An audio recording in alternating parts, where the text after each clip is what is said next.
Jayo Radha Motova Kunja Bihari.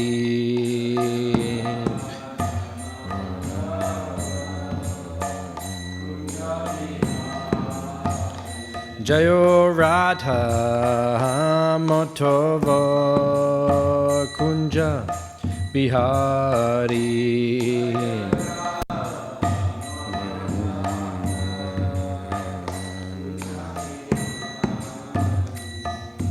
Gopi Jana Balaba Girivaradari.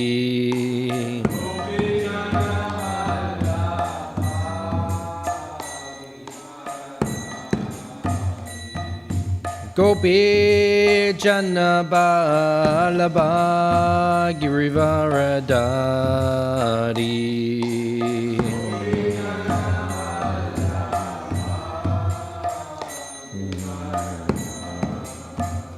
Yashoda Nandana Brajjana Ranjana.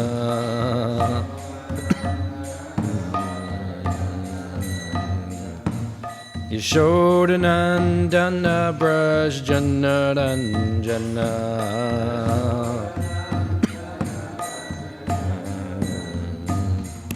Jamuna Tirtha Vanachari.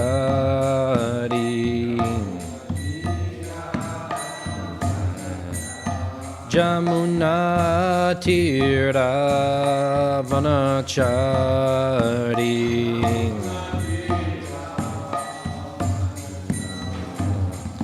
Jaya Radha Motova Kunja Bihari.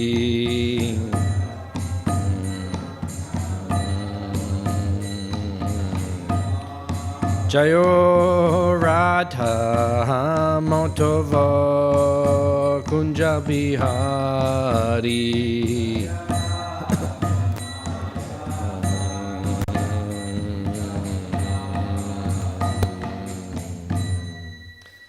Jayam Vishnupad, Paramahamsa, Paragraj Acharya.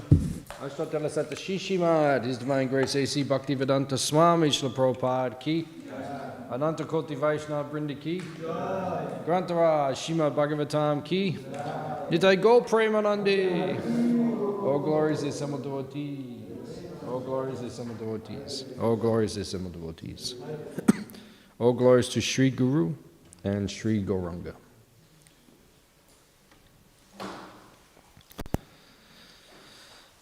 Narayanam namaskritya naram cheva narottamam devim saraswatim vyasam tato jayamudirayat. Om namo bhagavate vasudevaya.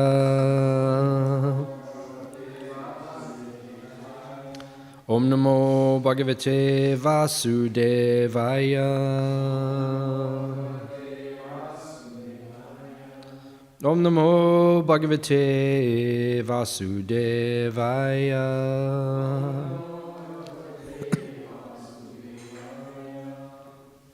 Reading from Śrīmad Bhāgavatam, Canto 6, Chapter 11, chapter entitled The Transcendental Qualities of Vritrāsura, text number 20. Nanveshavadras tava shakra tejasa.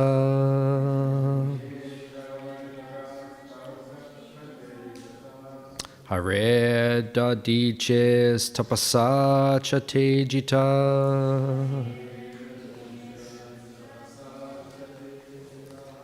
Te naiva shatrum jahi vishnu yantrito.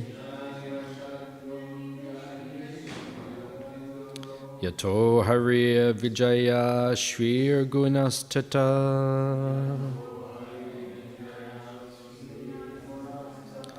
Nanveshavadras Tava Shakra Tejasa.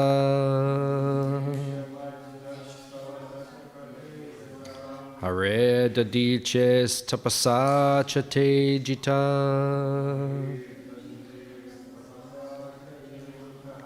Tenaiva Shatrum Jahi Vishnu Yantrito. Yato Hare Vijaya Shri Gunashtata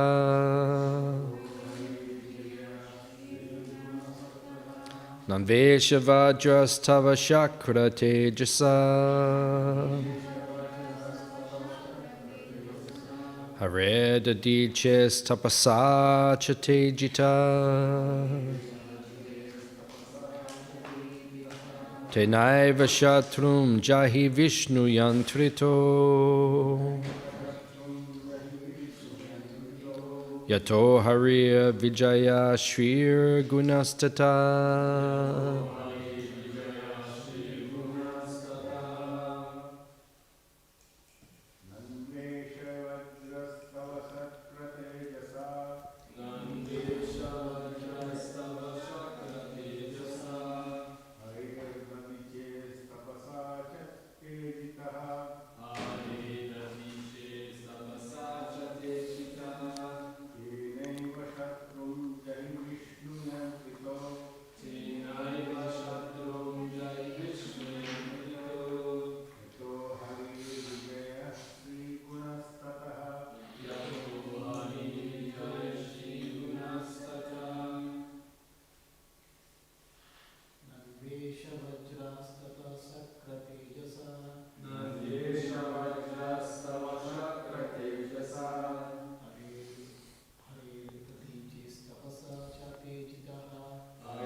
Nanu, certainly. Esha, this. Vajraha, thunderbolt. Tava, of yours. Shakra, O Indra. Tejasa, by the prowess. Hare, of Lord Vishnu, the Supreme Personality of Godhead. Dadiche, of Dadichi. Tapasa, by the austerities. Cha, as well as. Tejita, empowered. Tena, with that. Eva, certainly. Shatrum, your enemy. Jahi, kill. Vishnu Yantrita, ordered by Lord Vishnu. Yata, wherever. Hari, Lord Vishnu. Vijaya, victory. Shri, opulences. Gunaha, and other good qualities. Atata, there.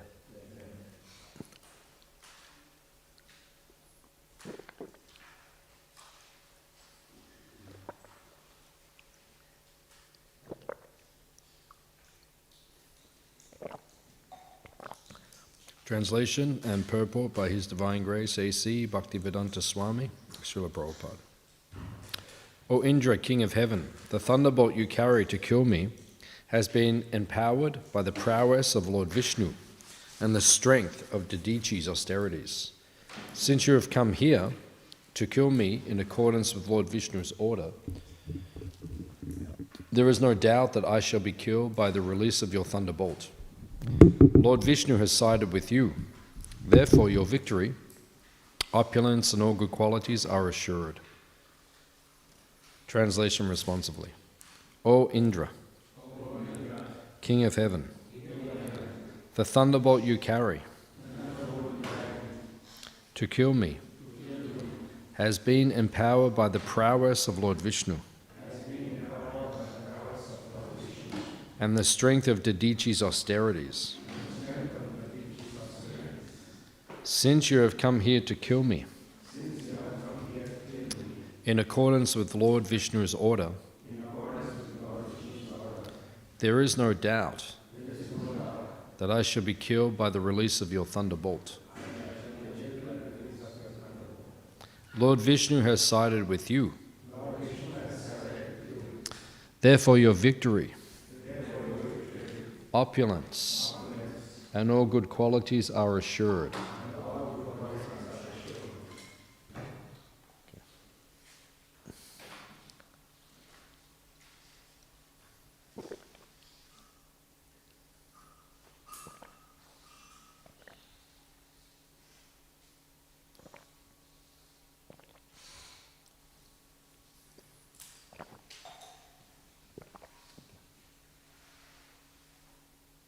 Purport.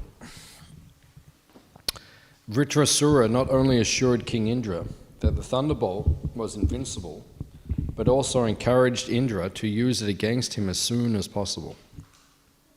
Vritrasura was eager to die with the stroke of the thunderbolt sent by Lord Vishnu so that he could immediately return home back to Godhead. By hurling the thunderbolt, Indra would gain victory and enjoy the heavenly planets, remaining in the material world for repeated birth and death. Indra wanted to gain victory over Vritrasura and thereby become happy. But that would not at all be happiness. The heavenly planets are just below Brahmaloka, just as stated by the Supreme Lord, Krishna. Abrahma bhuvana loka puna avatinorjuna. Even if one achieves Brahmaloka, he must still fall to the lower planetary systems again and again.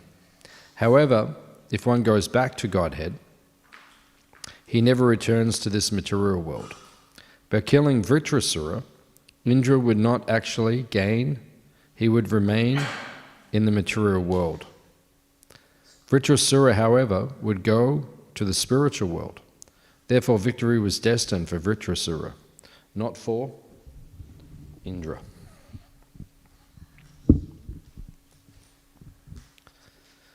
Omagyan Timadandasya Kananjana Shalakaya Chakshurmilitam Jena Tasmai Shri Gurave Namaha Shri Chaitanya Manobishtam Stapitam Yena Bhutale Swayam Rupa Kadamayam Dadati Swa Padantikam Vancha Kalpatarubhyascha Kripa Sindubhi Evacha Patitanam Pavanebhyo Vaishnavebhyo Namo Namaha Jaya Shri Krishna Chaitanya Prabhu Nityananda Shri Advaita Gadadha Srivasadi Gaura Bhakta Vrinda Hare Krishna Krishna Krishna Hare Hare Hare Rama Rama Rama Hare Hare.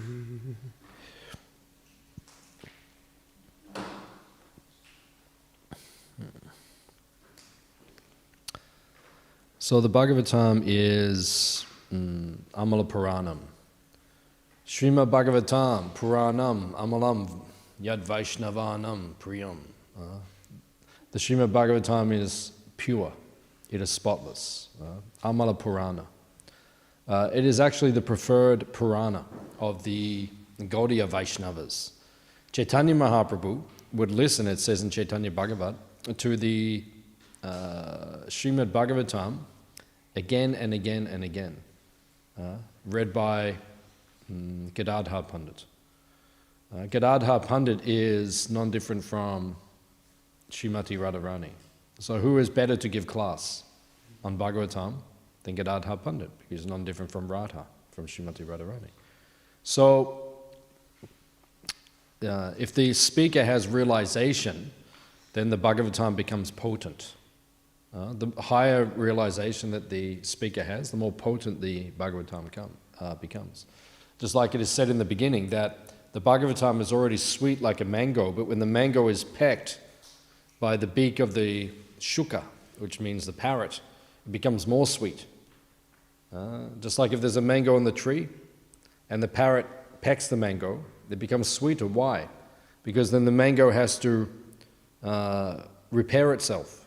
The tree has to prepare the mango, so it sends more energy to that particular fruit. So then it becomes juicier and sweeter. So when the Bhagavatam is already sweet, but when it's spoken by someone who has realization, vijnana, then it becomes more sweet. It becomes more nectarian. It becomes more, the rasa, or the juice becomes more intense. So this is the way the Bhagavatam is spoken. So Gadadhar Pandit is the most exalted personality.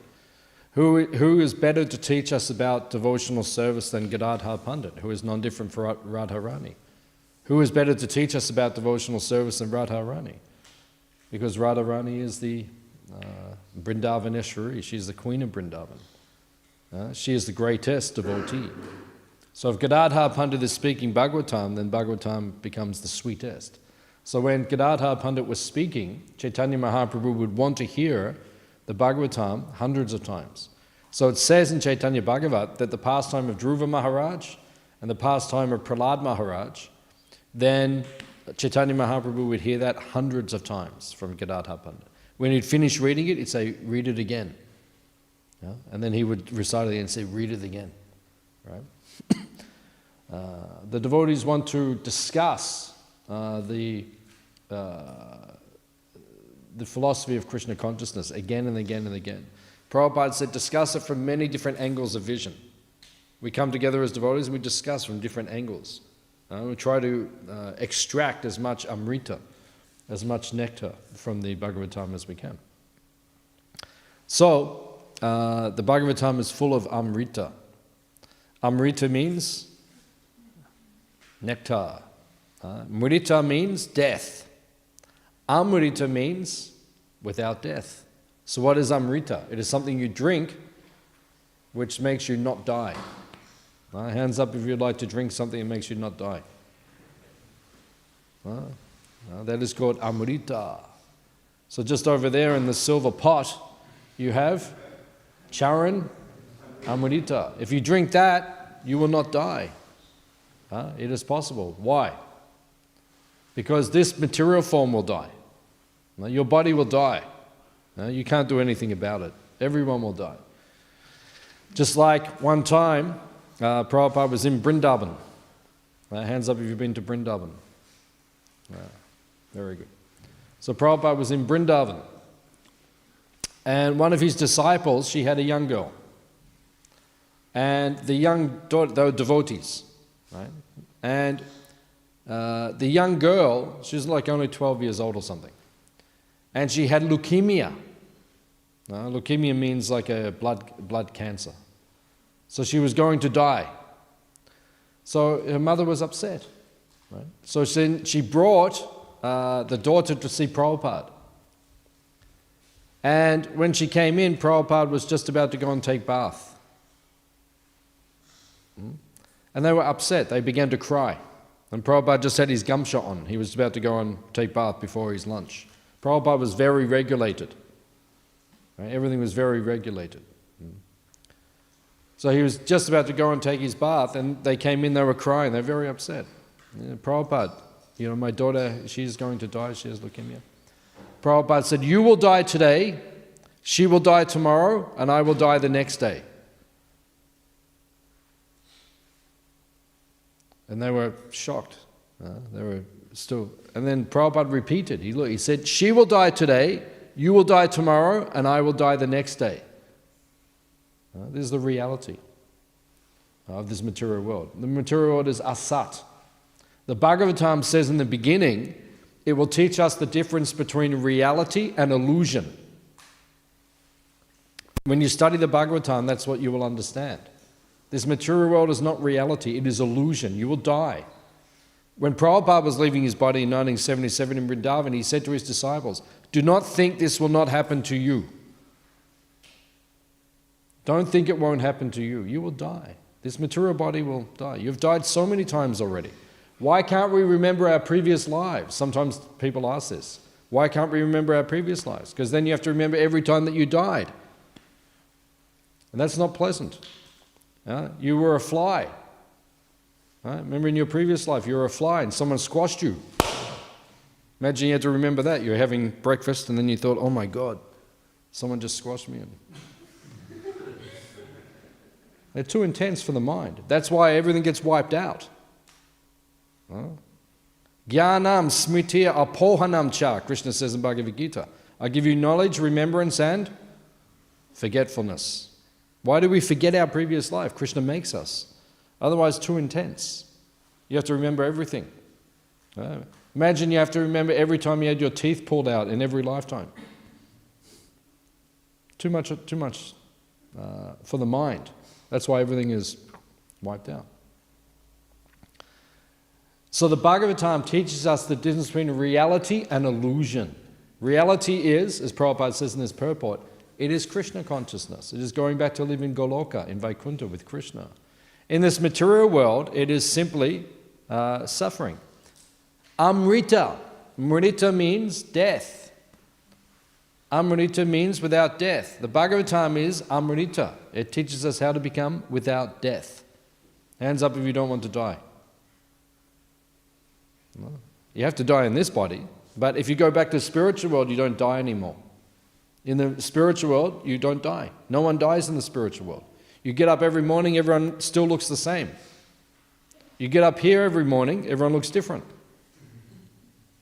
Right?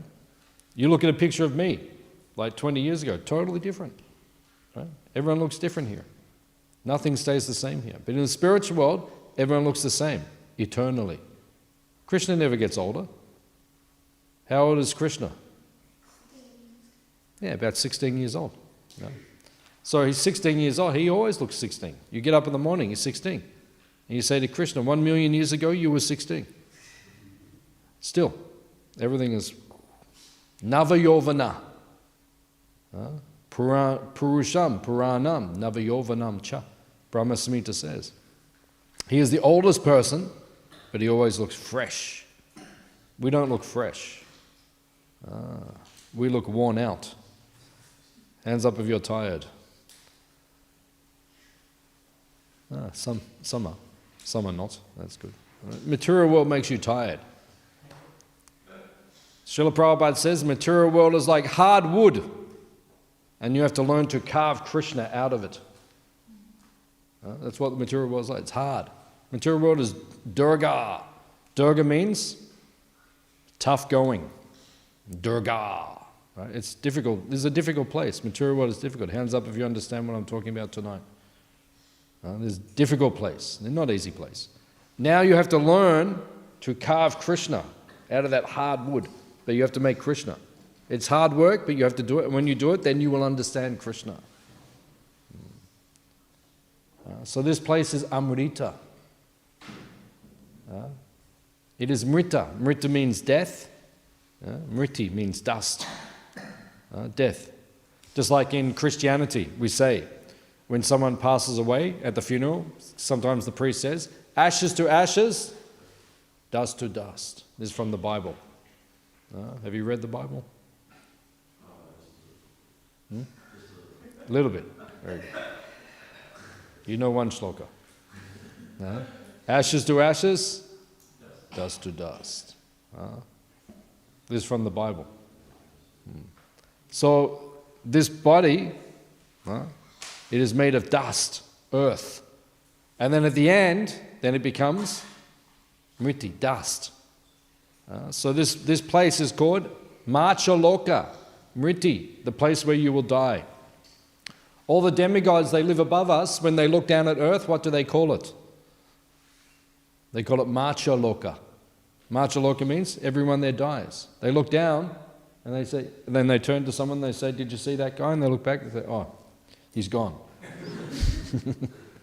Everyone dies. It doesn't take long here. 80 years is not a long time. 90 years, 100 years. If you're 100 years old, you get a letter from the Queen. Congratulations.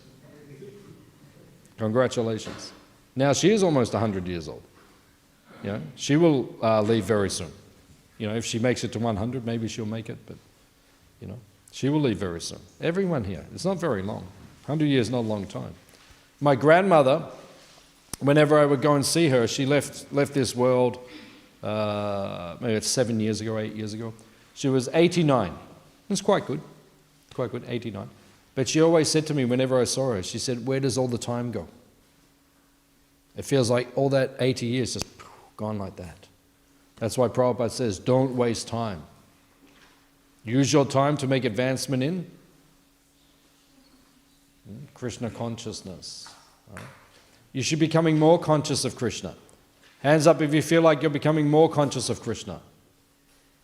Yeah, good. If you didn't put your hand up, you're in trouble. Seriously. You should always be, each year, you should look at your devotional service. Every Gorpanim, every Janmashtami, whenever you look, once a year, look at it. Did I make advancement this year? Am I going forward towards Krishna? I'm becoming more Krishna conscious? No. Spiritual life is not static, it is ecstatic, Prabhupada says. Static means you sit in one place. You can't sit in one place. You're either going backwards or forwards, that's all. Krishna says, 3rd chapter of Bhagavad Gita, you can't stop doing anything, even for one moment. Okay, everyone don't do anything, just for 1 minute. You smiled, okay. You moved your head. You are laughing. You are thinking, why is he doing this? Yeah, everyone is doing something. Well, you can't stop. So you can't not do anything. You have to either go forward or backwards. So in spiritual life, you have to make sure you're always going forward. Maybe you go back a little bit, but make sure it's forward. 1 step back, 2 steps forward. 1 step back, 2 steps forward. Like that, always forward in spiritual life. So this world is called Mrita, Marchaloka. Everything is temporary here. It's a bad bargain. Sometimes you go to the grocer, you buy fruit, foul, and when you take it home, you bite it, oh, it's not good. Sometimes like that, material world. Right? So this material world is bad bargain. Everything is problem. It says there is sand in the sweet rice.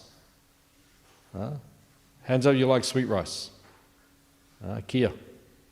So you're eating the sweet rice, and then someone puts sand in it. And then, ooh, you can't enjoy it. That's what the material world is like. You cannot enjoy it. I knew one lady, she went to Cairns. Have you been to Cairns? Up north of Australia. Very beautiful place. You know, weather is nice, nice place. So people go there for holiday. So she went to Cairns, you know, work hard for many months, save her money, buy the ticket, get to Cairns, got to Cairns, but then went and sat on the beach.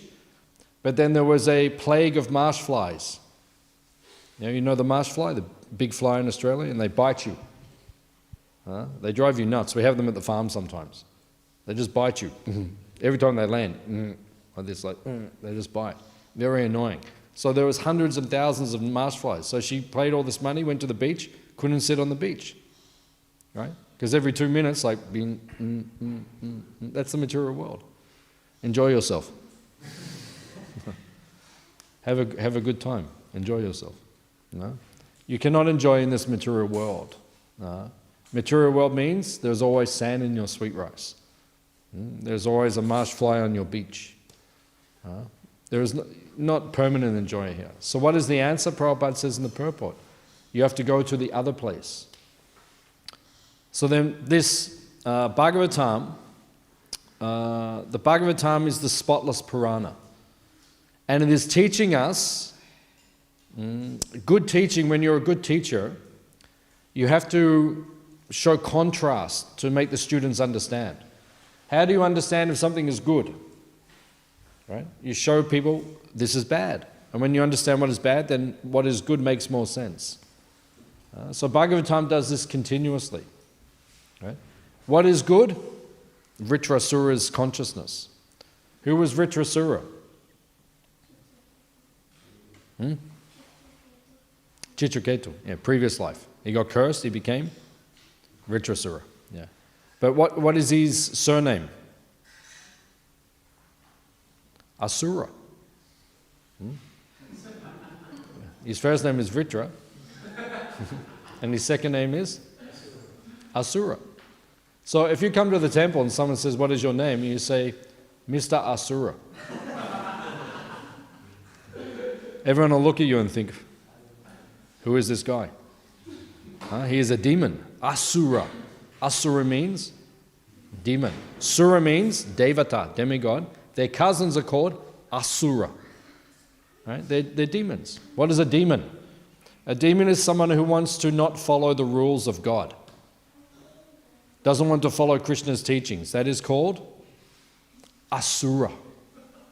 Right? Doesn't want to follow. Whatever Krishna teaches, I will not follow that. That is the Asuras. They don't follow Krishna's teachings. Right? So these Vritrasura, he was born in Asura body, Asura family, just like us. Some of us are born in Asura family. Right? Some of us are born. Our family may not be so good. You know, your relatives may not be well-behaved people. But you can be a devotee. What is the most famous example? Someone was born in the family of demon? Sri Prahlad. Prahlad Maharaj. Right? He was born in the biggest demon family ever. His father was biggest demon ever. What was his dad's name? Hiranyakashipu. Biggest demon ever. Right?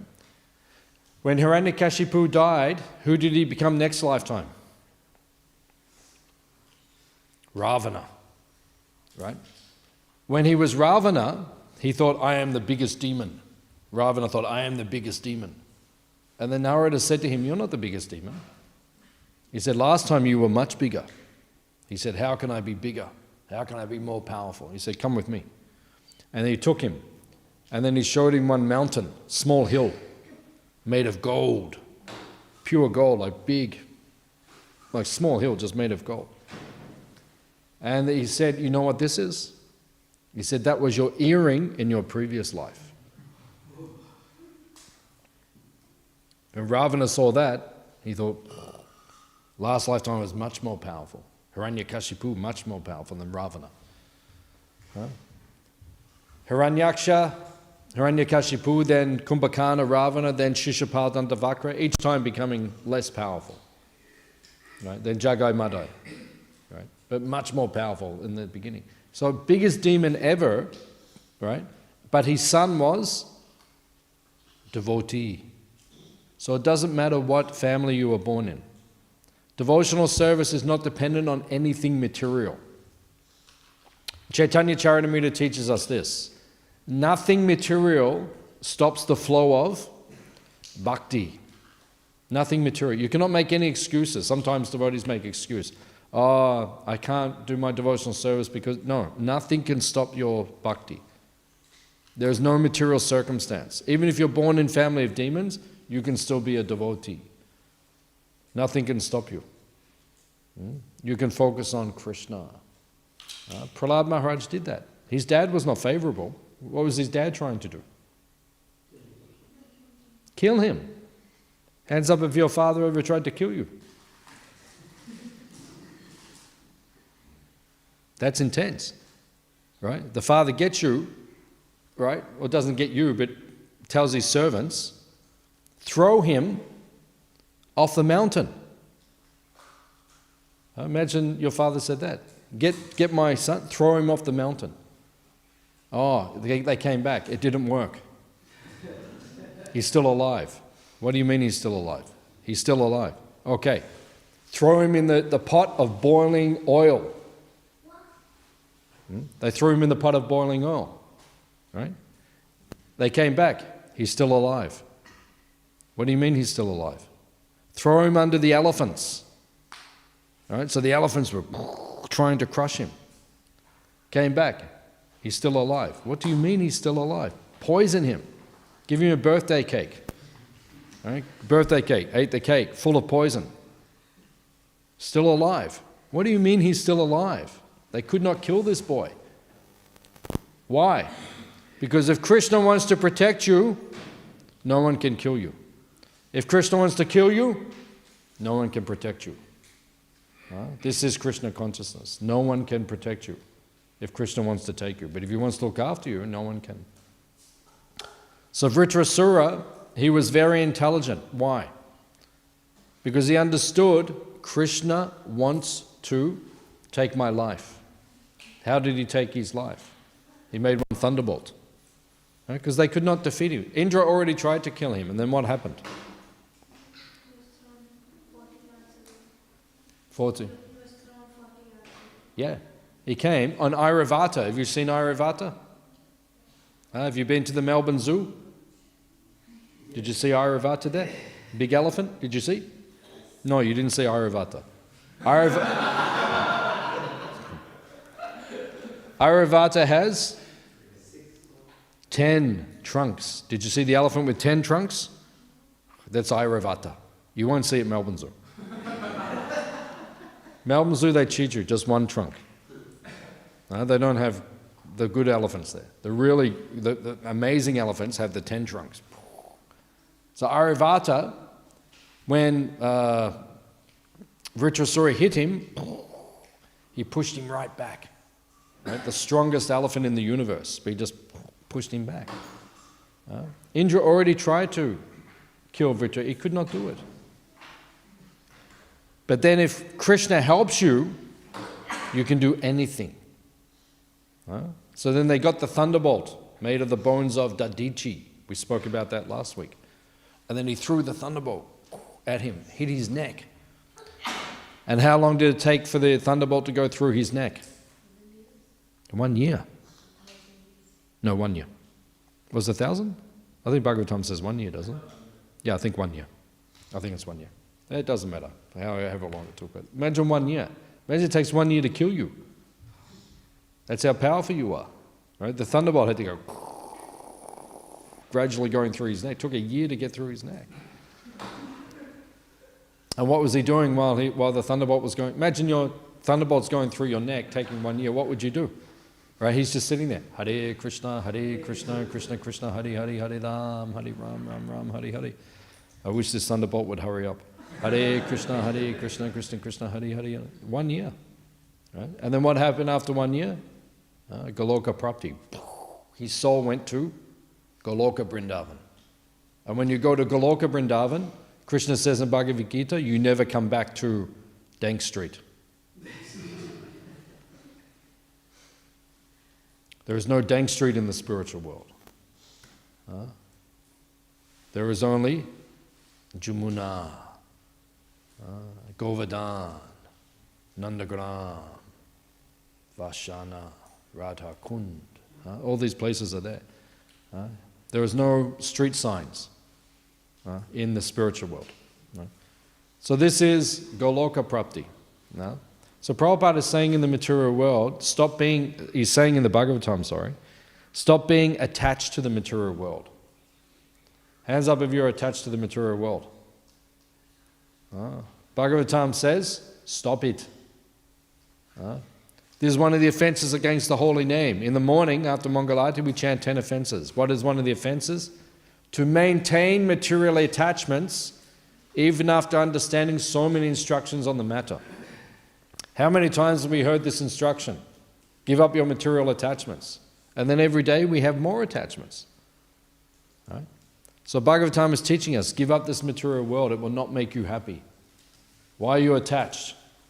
Why do you stay attached to this material world? It will not make you happy. Give up your attachments. Become attached to Krishna. And then at the time of death, if you're attached to Krishna, Krishna says, yam yam vapi smaram bhavam.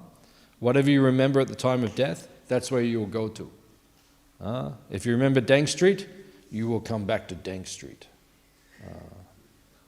Which is not so bad for us, because it just means we come back to the temple again. It's okay. It's good, but it's not the best. What is the best? You go to Goloka Vrindavan. Goloka Vrindavan, you can eat sweet rice all day. And you never get indigestion. You know something? You know Madhu Mangala? Who is Madhu Mangala? Krishna's funny Brahmana friend, Madhu Mangala. All the devotees like Madhu Mangala. Sometimes he has argument with the gopis. They upset him. And then because he's Brahmana, he says, now I will curse you, I'm very upset. And then all the gopis come and he says, I will curse all of you. You've made me very upset. You will all get married to husbands who already have 10 wives, and you will be the 11th wife, and you will have to serve all the other wives, and he starts giving these curses. And the gopis, they become a little bit frightened. They say, no, don't curse us, don't curse us. What do you want? We will serve you, right? And then Madhu Mangala says, give me 1 million ladus. So then the gopis, they bring 1 million ladus, and I can take you to the place in Varshana where he sits and he eats 1 million ladus. You want to see that place? You come, I'll show you. He eats 1 million ladus. You think this is true or not true? Yes, it is true. I'll show you the place. The place is there, I can show you. He sat there, he ate 1 million ladus. This is Krishna consciousness. This is Krishna consciousness. 2 ladus, this is material world. That is your problem. You have 2, you say, enough, Prabhuji, enough. Material, in spiritual world, they don't do this. Enough, no. There's no system like this. 1 million. And at the end he says, okay, now I'm happy, I won't curse you. This is a spiritual world. There's difference. Material world is limited and temporary. Krishna says, Gita, limited and temporary. Material world. You can't enjoy yourself here. All the enjoyment is limited. And it is temporary enjoyment. Okay, you're enjoying now, tomorrow you will not be. No, that is material world. But spiritual world, unlimited enjoyment is there. TK? Okay. Hare Krishna. Okay. Any questions or comments from anybody in the universe? Hare Krishna. Okay, I'll take 1, 2, 3. You go.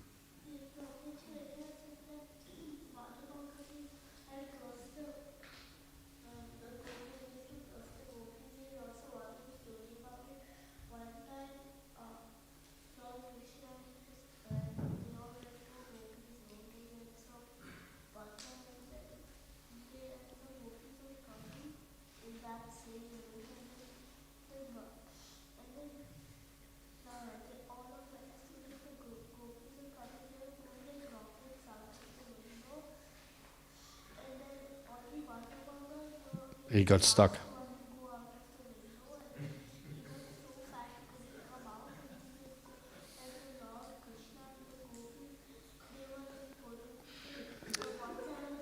That's when he got upset. That's when he got... I'll tell it now so everyone can hear it, because they can't hear it. Right? So Madhu Mangala was there. I'll tell it for you, just so everyone can hear. Is that okay? Yeah. So Madhu Mangala and all the cowherd boys, they jumped through the window, and they were eating everything in the gopis' house. But then the gopis heard them, they came, and all the boys jumped out the window, and Madhu Mangala tried to jump out, but he ate so much, he was too big. He couldn't get out the window. So on the other side, Krishna was pulling him, trying to pull him out. And then on the other side, the gopis with a big stick were hitting him on the bottom, going... And he was going, And then they got him out, and that's when he cursed the gopis.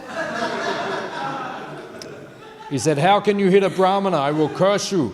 You will get married, and your husband will have so many wives, and like that. And then that's when he said to them, you give me 1 million ladus. Like that, so yeah, that's the story. Very good, thank you. Thank you for being Krishna conscious. Very good, sir. Yoda?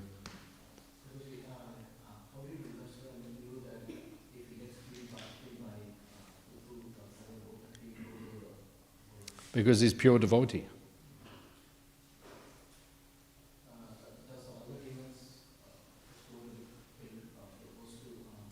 The demons? Demons don't go to Goloka. Demons take birth in this material world. He was a devotee. His body was a demon, but in the heart he was already seeing Krishna. So that's why he knew he would go back to Godhead. A pure devotee already sees Krishna. One time Prabhupada said, "You think I am in Los Angeles, but actually I am in Vrindavan." Prabhupada said that. A pure devotee always sees Krishna. He sees Krishna. So he knew that when he dies, he would just go back to Krishna. Okay. Please come again. So I have a question without an absolute answer. Oh. Many devotees have completely different opinions. So you said that everyone who does not follow Krishna's teaching is a demon. But then some people say... I said that. Yes. Did I say that? What did I say? That's in the Bhagavad Gita, that's not me. So, again, in the Chaitanya Shrita says that everyone who passes Hare Krishna once is a devotee. So, who is a demon and who is a devotee? You know, I want some absolute answer to it. Oh God, you're so German. Very confusing. I want an absolute answer to it. Okay. So, Krishna says in the Gita, not me, but Krishna says in Gita. He said chapter 16 is called divine and demoniac nature. So you have to be in one category or the other, right? Divine nature means you believe in God, right? That means you are a devotee. You believe in God. If you do not believe in God, you are atheist, then you are asura, you are a demon. You deny God's existence, right? And you want to enjoy separate from Him. And then we say if someone chants Hare Krishna once, they are devotee. It means that if they chant once, they become purified. Right? It means it destroys, Harinam Chintamani says, it destroys more sins than they can commit in millions of lifetimes. But then, does it destroy their demoniac nature? Not necessarily, because they still want to do demoniac things. So it means they have to chant repeatedly. They have to get some realization, some vigyan. So that the power of taking prasadam once, or the power of seeing, Prabhupada says that if they are at the Ratha Yatra, the non-devotees, and then they see Lord Jagannath on the Ratha Yatra cart, hey, what are you doing? What is this? Are you listening? Okay. So then they see Jagannath on the Ratha Yatra cart, and then Prabhupada says at the time that they pass away, they leave the material world, their whole life will flash before their eyes, and when it gets to Jagannath, it stops. And then they think of Jagannath at the time of death. And then they go forward in the next life. Next life, they get another opportunity for devotional service. So if you chant the holy name once, or you take prasadam once, or you see Jagannath, or, you get purified. But then your soul has to surrender to Krishna. That's up to you. Krishna can't force that. He won't force it. But it gives you the opportunity to take up devotional service again. Like us. Like we're not fully surrendered to Krishna. We're trying, but we're not fully surrendered to Krishna. Because we have to do that voluntarily. Krishna can't do that for us. We have to do it. Does it make sense? Yeah. You want to ask something else? Yeah, it seems like that someone is a devotee or a demon is quite a temporary designation because it's very circumstantial. Because one person might be a demoniac, let's say he may be a devotee in the morning, but then maybe for circumstances he is a demon in the evening. Devotee in the morning and demon in the evening? Yeah, well, maybe the day is too short. You can see, for example, in one life, a person might be like a demon at first, but in over a few years he becomes like a devotee. Yeah. So it's very circumstantial designation. It's not like Yeah, because the material nature is flickering, right? The mind is flickering, chanchala. So you can be, as you say, you can be materially inclined, like we all were. We were materially inclined. But then we became devotionally inclined as time went by. We became attached to devotional service as time went by. But once you become a devotee, that is not lost. Krishna says that in the Gita. You don't go back to being a demon, right? That is not lost, the devotional merit that stays. The only way you can interrupt the flow of devotional service is by committing offenses. If you commit offenses, then you can drift off. And sometimes we see devotees commit offenses, they drift off.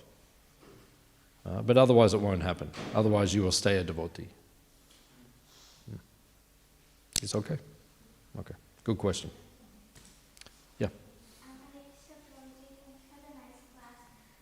said that nothing material can stop us from doing bhakti, but sometimes we see that we get sick and then we can't actually come to the temple and He will save us. So how is that?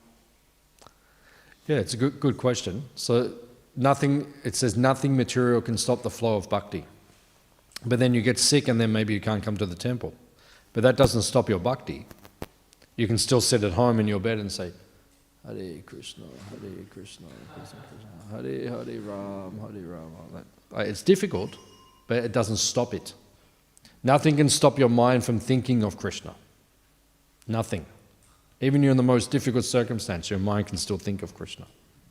Rupa Goswami teaches us, always remember Krishna and never forget Krishna. So nothing can stop that. It can make it difficult, but it can't stop it. Does it make sense? Yeah, good question. Any other questions? Yeah. Many Westerners have said to me, they cannot accept Krishna because so many people are put in this world to suffer. What can you say to them? We would say to them that the material world is for suffering. We're in prison at the moment. So when you're in prison, you can't say, well, how come I'm not enjoying myself? You can't say that because you're in prison, right? You can't say, well, how come I'm not, enjoying my life? Because you're in prison. So the material world, Krishna says, Dukhalayam ashashvatam. He says it is a prison house. So then you can't get here and say, well, why is it like this? Because it is like this. That's the way you decided to come here. You decided to come here. You decide to leave Krishna and come to the material world. You can't complain now. So you made the wrong choice. You have to live with it. But then Krishna's very kind. He walks through the door of the prison and he says, Hare Krishna, Krishna Krishna, Hare Hare, Hare Ram. What's the last two words? Rama Rama, Hare Hare. Right? He says, Jeev Jago, Gora Chandra Bole. Lord Chaitanya says, wake up, sleeping souls. Wake up, sleeping souls. How long will you sleep in the lap of the witch called Maya? So even though we're trying to forget him, he comes and wakes us up. Now we have no excuse. We've been woken up. Now we have no excuse. Now we have to serve Krishna. We understand that thoroughly. For the Westerners, it goes straight over there. You can't even say that to them because it's just so foreign for them. It just means they haven't suffered enough yet, that's all. Their time will come. Their time will come. About 30 years ago, I was in Adelaide, and I was a young brahmachari, and I was doing book distribution door to door. So I knocked on one door, and then one elderly gentleman came to me. He opened the door, and then we spoke. And I said, I have some books about spiritual life, Bhagavad Gita and so forth, and we spoke. I think he brought some of the books. So he was telling me he was in one of the wars. I can't remember which one, World War II or Vietnam. He was in a war. And he was telling me that they were in the trench. And then whoever they were fighting against started bombing them. And he said before the bombs dropped, 50% of the men believed in God and 50% did not. But he said when the bombs started dropping, he said every man was on his knees saying, God help me. So that just means they haven't suffered enough yet, that's all. No atheists in foxholes. What's that? There are no atheists in foxholes. Very good. Yeah. Quoted from MASH. That quote is in MASH. Yeah, yeah. But yeah, that's a famous saying in the army. There are no atheists in the foxholes, in the trenches. So it just means people haven't suffered enough yet. So sometimes we think we have to, no, we should think like that. We have to save everyone, we have to bring everyone to Krishna. But ultimately it's between them and Krishna. So sometimes you just have to leave it to Krishna. He will make the arrangement in the individual's life to bring them. Sometimes we think, I have to change this person, I have to change this person, I have to change this devotee, bring them. No, Krishna will do that. You don't have to worry. He's very good. He wrecked my life. He did. He wrecked my life. I wouldn't have become a devotee, but I was 18, 19. I moved into the temple when I was 19, so I was 18, 19, and I was playing chess with Krishna, right?